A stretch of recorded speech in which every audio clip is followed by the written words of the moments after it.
और किशनगंज से बड़ी खबर, जहां पौखाली थाना क्षेत्र में NH 327E के पास भीषण सड़क हादसा हुआ है और हादसे में 4 लोगों की घटना स्थल पर ही मौत हो गई, जबकि कई लोग इस दौरान घायल बताए जा रहे हैं। मृतकों में सभी लोग जोकीहाट के थपकोल के रहने वाले थे। हादसे की सूचना पर पहुंचे पूर्व मंत्री शहनवाज आलम ने इस पर दुख जाहिर किया।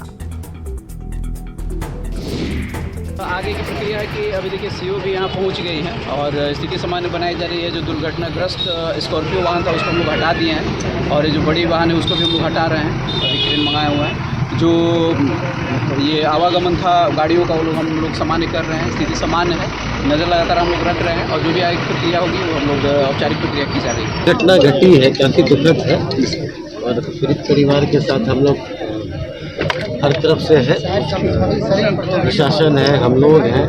अभी जस्ट हम लोग पहुँचे हैं, अभी देखते हैं कैसे कहाँ क्या है। जो इंजर्ड है हम लोग कोशिश कर रहे हैं उनका अच्छा से इलाज हो जाए। गोपालगंज में ऑर्केस्ट्रा डांसर के साथ डांस करते हुए अवैध हथियार को लहराना एक युवक को महंगा पड़ गया। वीडियो सोशल मीडिया पर वायरल होते ही पुलिस ने गिरफ्तार कर लिया। एक कट्टा और कारतूस को भी पुलिस ने जब्त कर लिया है। तो गिरफ्तार युवक का नाम बलिराम सोनी है, जो कि मीरगंज थाना क्षेत्र के सोनार टोली का निवासी है। मीरगंज थाने की पुलिस ने गिरफ्तारी के बाद युवक पर आर्म्स एक्ट के तहत प्राथमिकी दर्ज कर उसे जेल भेज दिया। सोशल मीडिया पे ऑर्केस्ट्रा में हथियार लहराते हुए एक वीडियो वायरल हुआ था और इसमें पुलिस को सूचना मिलते ही पुलिस ने इस पर त्वरित कार्रवाई की है और उक्त युवक को पिस्टल और गोली के साथ गिरफ्तार किया गया है। उक्त युवक का नाम बलिराम सोनी है और ये मीरगंज थाना का रहने वाला है और इसको माननीय न्यायालय में अग्रसारित किया जा रहा है। खबर भागलपुर से है, जहां पर तिलका मांझी थाना क्षेत्र के हवाई अड्डा में दिल दहलाने वाली घटना सामने आई है। दरिंदों ने एक नाबालिग के साथ गैंगरेप की घटना को अंजाम दिया है। पीड़ित ने प्रेमी और उसके दोस्तों पर गैंगरेप का आरोप लगाया है। बताया जा रहा है कि नाबालिग लड़की अपने प्रेमी के साथ हवाई अड्डा गई हुई थी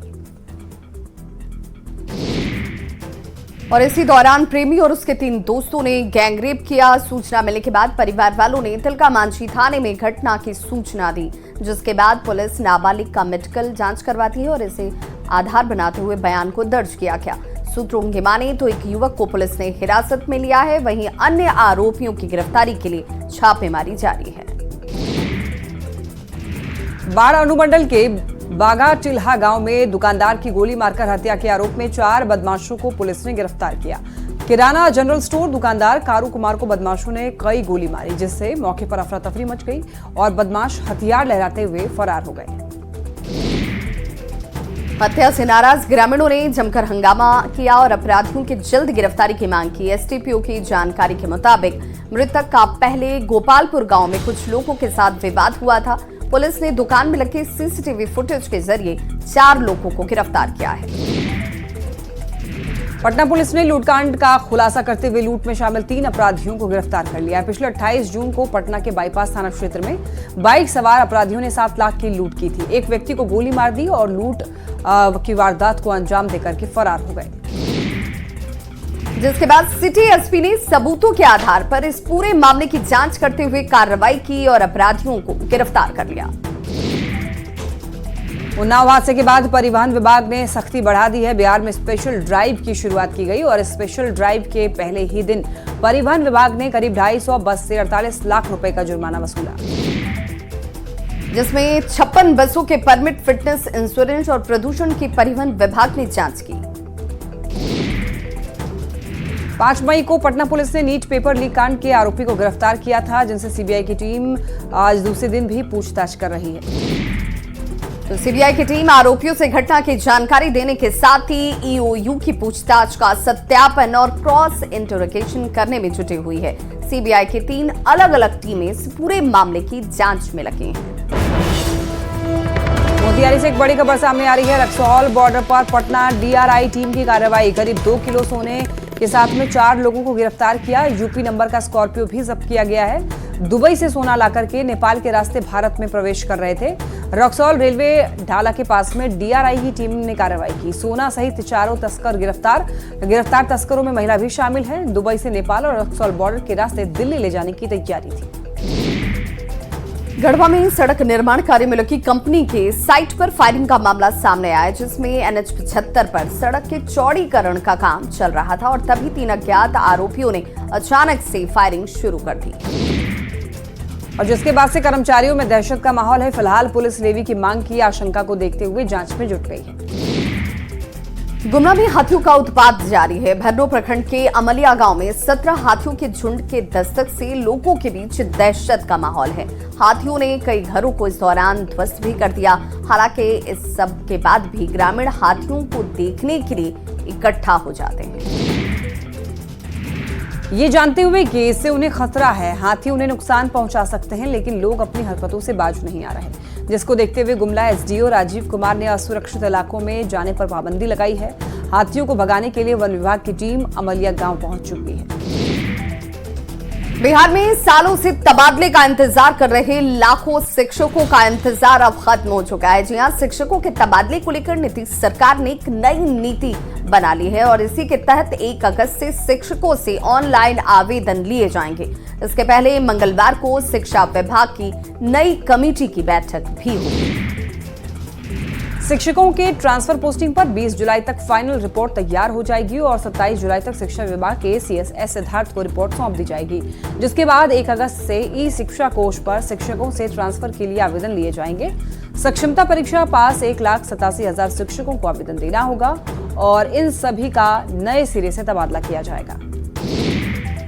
बताया ये भी जा रहा है कि सक्षमता परीक्षा पास करने के बाद जिन शिक्षकों को नया जिला आवंटित किया गया था, उनका भी एक बार फिर से तबादला होगा। सक्षमता परीक्षा पास नहीं करने वाले शिक्षक अभी इस बार आवेदन नहीं कर पाएंगे, जबकि BPSC से पहले और दूसरे चरण में बहाल शिक्षक जो प्रोबेशन पर भी हैं, वे भी ऐच्छिक तबादले के लिए आवेदन कर सकते हैं। खबर सहरसा से है, जहां पर एक हैरान करने वाला वीडियो सामने आया है। दावा किया जा रहा है कि वीडियो जो है वो इटहरी प्रखंड के सरबेला उच्च माध्यमिक स्कूल का है। वीडियो में 3 शिक्षिका सोती हुई नजर आ रही हैं। पढ़ाने की जगह अपनी नींद पूरी कर रही शिक्षिका का वीडियो तेजी से वायरल है और जिसको लेकर के अब कई सवाल खड़े होने लग रहे हैं। तो वीडियो में साफ तौर पर नजर आता है कि शिक्षिका जो हैं वो 3 बेंचों पर एक साथ देखिए किस तरीके से आराम फरमाती हुई नजर आ रही हैं। ये वीडियो कब का है और इस बारे में तो कोई पुख्ता जानकारी नहीं है। हालांकि दूसरे क्लासरूम में बच्चे भी आपको दिख रहे होंगे और ऐसे में सोशल मीडिया पर लोग ये सवाल जरूर पूछ रहे हैं कि क्या शिक्षा विभाग वीडियो की जांच कर दोषी शिक्षिका पर कार्रवाई करेगा क्या। लोगों का ये कहना है कि ये एक ऐसी तस्वीर है जिससे शिक्षा व्यवस्था पर सवाल खड़े हो रहे हैं। टीचर लोग आता है, मास्टर लोग आता है, साइन करता है, 10 मिनट बैठता चलते फिर रुकिए साहब नहीं, आप क्या है जवाब नहीं दीजिए। कौन होते हैं? उसमें क्या होता है कि फिर एक 1.5 घंटा 2 घंटा के बाद आता है, फिर जाकर हाजिरी लगा लेता है, फिर 10 मिनट बैठ जाता, फिर चले जाता है, सो करता है। सिर्फ कल आप स्कूल आए थे तो शिक्षक सब सोए हुए थे क्या? सब सोए हुए थे। मुख्यमंत्री हेमंत सोरेन वाराणसी पहुंचे हैं, जहां उन्होंने श्री काशी विश्वनाथ मंदिर में पूजा अर्चना की। इस दौरान सीएम के साथ उनकी पत्नी कल्पना सोरेन भी मौजूद रहीं। मुख्यमंत्री ने बाबा विश्वनाथ महादेव से झारखंड वासियों की सुख शांति और समृद्धि की कामना की है। तो विश्वनाथ मंदिर में पूजा के बाद मुख्यमंत्री काल भैरव के मंदिर पहुंचे, वहां भी माथा टेका और इसके बाद मुख्यमंत्री बनारस की गलियों में भी घूमे और यात्रा की तस्वीरों के अपने ऑफिशियल X हैंडल पर शेयर करते हुए लिखा, बनारस की गलियों में दुनिया का सार छिपा हुआ है। तो झारखंड बीजेपी के चुनाव प्रभारी शिवराज सिंह चौहान झारखंड दौरे पर आए हैं, जहां रांची एयरपोर्ट पर केंद्रीय राज्य मंत्री संजय सेठ के साथ पार्टी कार्यकर्ताओं ने उनका जोरदार स्वागत किया। तो बता दें कि शिवराज सिंह चौहान विधानसभा स्तरीय कार्यकर्ता सम्मेलन और विजय संकल्प सभा को संबोधित करेंगे। ये कार्यक्रम खिजरी विधानसभा में होगा। वहीं मीडिया से बातचीत के दौरान उन्होंने कहा कि हम लोग चुनाव की तैयारी में जुटे हुए हैं।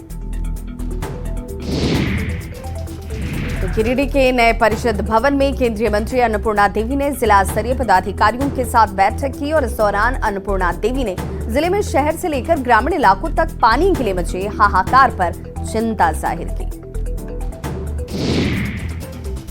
नल जल योजना में लगातार आ रही अनियमितता को लेकर अधिकारियों को आड़े हाथ लिया। साथ ही केंद्रीय मंत्री ने विद्युत आपूर्ति और ट्रैफिक व्यवस्था की भी जानकारी ली। तो चतरा में बीजेपी ने कार्यकर्ताओं के अभिनंदन के लिए विजय संकल्प सभा का आयोजन किया। कार्यक्रम में पूर्व केंद्रीय मंत्री अर्जुन मुंडा ने शिरकत की। इस दौरान अर्जुन मुंडा ने प्रदर्शन करने वाले बूथ प्रभारियों को शॉल और मोमेंटो देकर के सम्मानित किया। आगामी विधानसभा में जीत का संकल्प दिलवाया। अर्जुन मुंडा ने राज्य सरकार पर जमकर हमला बोलते हुए कहा कि झारखंड सरकार सुरक्षा के मामले में विफल है।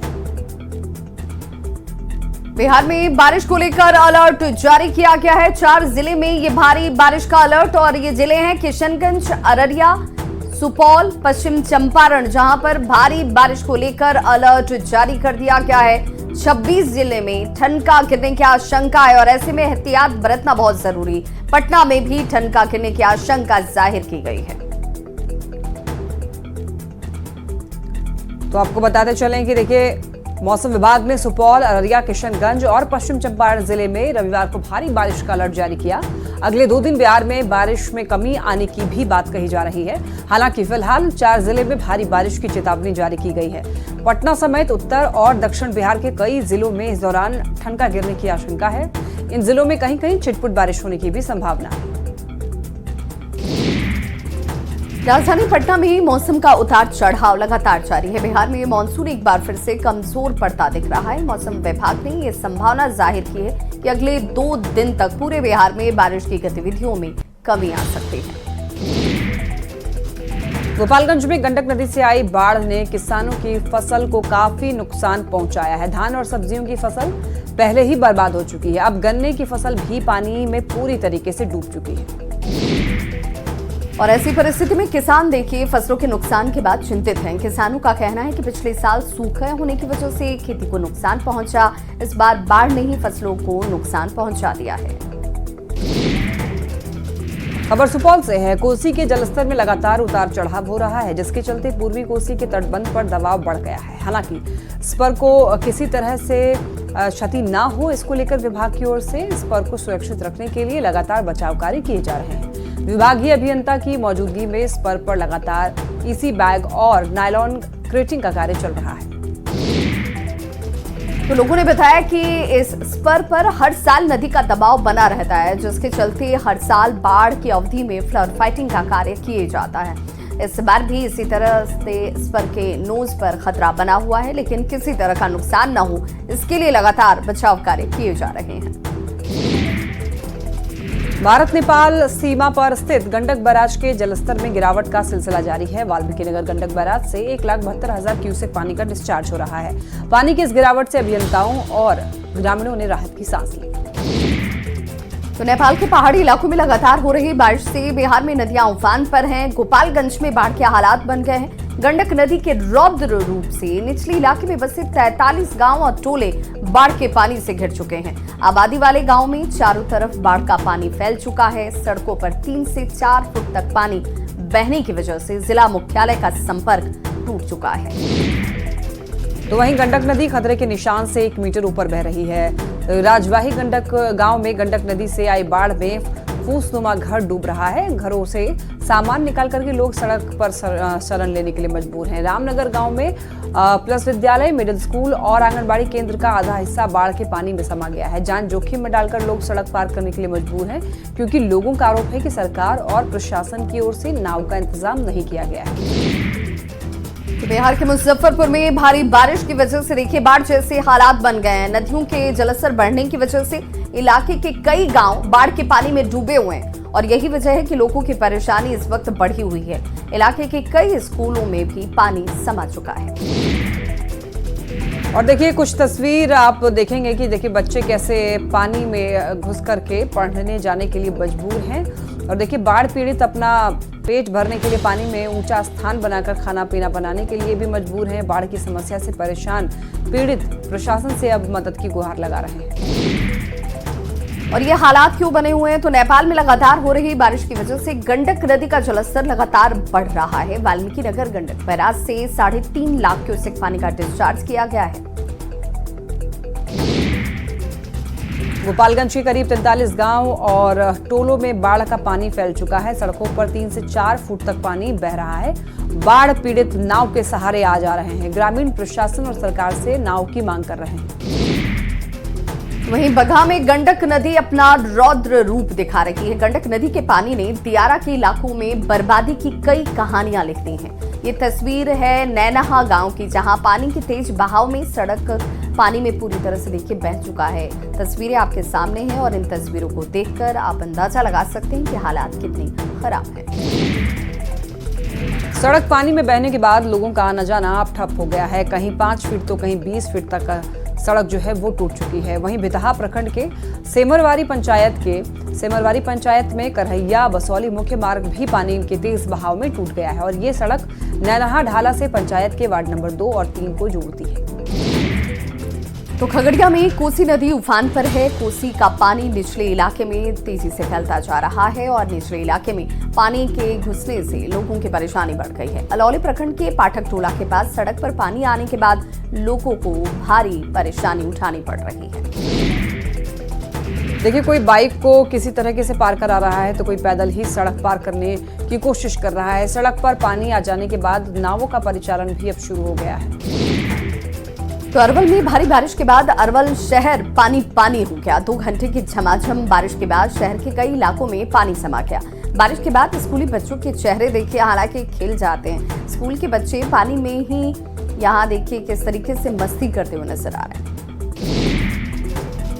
नगर परिषद नाला निर्माण में करोड़ों रुपए खर्च कर चुकी है, लेकिन बारिश ने नगर निगम की पोल खोल दी। बैद्राबाद के वार्ड नंबर 21 और 22 में पानी जमा होने के बाद लोग परेशान हैं। तो गंडक नदी में उफान के बाद निचले इलाके में बाढ़ का पानी प्रवेश कर गया है। छपरा में परसा प्रखंड के बलिगांव के तटीय इलाकों में बाढ़ का खतरा मंडरा रहा है। बलिगांव, मुरहिया सहित कई इलाकों में गंडक नदी का पानी बढ़ रहा है, जिससे लोगों को पलायन का खतरा सता रहा है। लोग खुद के घर को छोड़कर ऊंचे स्थान पर जाने के लिए मजबूर हैं। फिलहाल जल संसाधन विभाग के एसडीओ ने तटबंधों पर हो रहे कटाव का जायजा लिया और बाढ़ पीड़ितों को जल्द कटाव रोधी काम को शुरू करने के भी निर्देश दिए। कोसी बागमती के साथ साथ गंगा नदी का जलस्तर भी लगातार बढ़ रहा है। पटना के एनआईटी घाट पर पिछले दिनों के मुकाबले आज गंगा का जलस्तर काफी बढ़ गया है। गंगा का जलस्तर लगातार बढ़ रहा है, जो चिंता का विषय है। 2 दिन पहले गंगा का जलस्तर 7 मीटर था, लेकिन इस वक्त आपको बताएं कि गंगा 8 मीटर के पार पहुंच चुकी है। पटना में गंगा घाट खतरे के निशान के नीचे है, लेकिन इसके बावजूद भी लोग गंगा के बीच जाकर के तैराकी करते हुए नजर आ रहे हैं।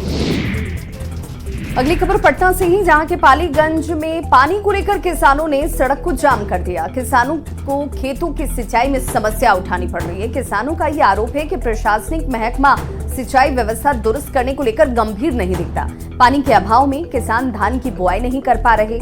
इसी बात से नाराज किसानों ने चकिया गांव के पास SH2 को जाम कर प्रदर्शन किया। किसानों की मांग है कि खेत में पटवन को लेकर के जल्द व्यवस्था करनी चाहिए। पहले आहर में जमा हुआ पानी, उससे ही फसलों की सिंचाई होती थी, लेकिन जल जीवन हरियाली योजना के तहत पेड़ पौधे लगाने वाले ठेकेदार ने आहर में बने बांध को काट दिया, जिसके बाद आपको बता दें कि आहर का पानी बह जा रहा है। ठेकेदार को कई बार बांध काटने से रोका गया है, लेकिन वो किसी की सुनते नहीं है। ठेकेदार के मनमानी रवैये से आज किसानों की ये हालत हो गई है। और अब बात झारखंड की, तो झारखंड में आज भी बारिश का अलर्ट जारी किया गया है और अगले 3 दिनों तक हल्की बारिश की संभावना जाहिर की गई है। सोमवार से हालांकि मॉनसून कमजोर होगा, ये भी कहा जा रहा है। झारखंड में कमजोर होगा मॉनसून और 3 दिनों के बाद ये स्थिति आपको नजर आएगी, लेकिन फिलहाल 3 दिनों तक हल्की बारिश को लेकर ये इस वक्त सूचना आपके लिए। तो आपको बता दें कि देखिए, देश में बाढ़ और बारिश से बुरा हाल है। कई हिस्सों में मानसून कहर बनकर टूट रहा है। मैदानों में तो कुदरत का कहर दिख ही रहा है। पहाड़ी इलाके भी इससे अछूते बिल्कुल भी नहीं है। जबरदस्त बारिश के बाद जमीन खिसकने से पहाड़ों पर हाहाकार मचा हुआ है। और बता दें आपको, उत्तर प्रदेश में 17 जिलों में बाढ़ की स्थिति बन चुकी है। तो वहीं उत्तर प्रदेश में करीब 800 गांव बाढ़ से प्रभावित हो चुके हैं। उत्तराखंड की बात करें तो वहां पहाड़ों पर भारी बारिश से कई जगह सड़कें जो हैं वो बंद हो चुकी हैं। बिहार में कई नदियां इस वक्त खतरे के निशान से ऊपर बह रही हैं। उधर असम में बाढ़ से हाहाकार मचा हुआ है। अब तक 100 से ज्यादा लोगों की मौत असम में हो चुकी है। लाखों लोग इस वक्त बाढ़ की वजह से प्रभावित हैं। गुजरात की बात करें तो अगले 5 दिनों के लिए कई जिलों में भारी बारिश की चेतावनी तक जारी की गई है। इस समय बाढ़ और बारिश की चपेट में देश के कई राज्य हैं। पहाड़ से मैदान तक जल प्रहार से हाहाकार मचा हुआ है। यूपी हो या उत्तराखंड, बिहार से लेकर असम और गुजरात तक हर जगह बारिश से त्राहिमाम मचा है। तो जगह जगह पर सड़कों के ऊपर से सैलाब बह रहा है। गांव के गांव टापू में तब्दील हो चुके हैं तो शहरों की कॉलोनियों में नाव चलने की स्थिति आ चुकी है। बाढ़ से कई जिलों में लोगों की मौत हो रही है तो अगले कुछ दिनों तक गुजरात में भारी बारिश की चेतावनी जारी की है। देखिए, बिहार में 2 दिन बंद रहेंगे बैंक। बता दें आपको, दक्षिण बिहार ग्रामीण बैंक बंद रहेगा 2 दिनों तक के लिए। 15 और 16 जुलाई को बैंक बंद रहने वाले हैं। हड़ताल पर बैंक कर्मचारी। 17 सूत्री मांगों को लेकर के हड़ताल कही जा रही है। देखिए, पूरे बिहार की 1078 शाखा बंद रहेगी 2 दिनों तक के लिए। भ्रष्टाचार के खिलाफ आंदोलन करने वाले हैं बैंक कर्मी। तो पूरे बिहार में 1078 शाखा जो है वो बंद रहने वाली है। भ्रष्टाचार के खिलाफ आंदोलन, ये बड़ी खबर। बिहार में 2 दिनों तक बैंक बंद रहने वाले हैं। बैंक हड़ताल पर हैं। आपको बता दें कि बैंक हड़ताल पर रहेंगे 2 दिनों तक कर्मी। दक्षिण बिहार ग्रामीण बैंक बंद रहने वाला है। तो इस बुलेटिन में बस इतना ही, लेकिन न्यूज़ 18 बिहार झारखंड पर खबरों का सिलसिला लगातार जारी है।